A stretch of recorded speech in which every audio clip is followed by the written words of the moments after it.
ஒரு பொண்ணு அடிபட்டு வந்து உட்காந்துருக்குது. யாருமே கண்டுக்கல. கண்டுக்காத மாதிரி போயிட்டு வர்றாங்க.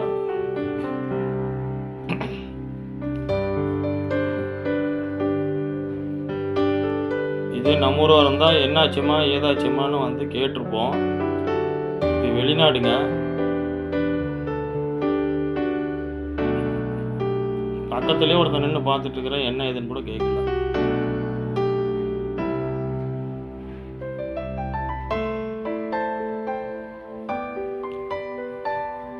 ஒரு பொண்ணு வந்து என்ன ஏதுன்னு கேட்குது.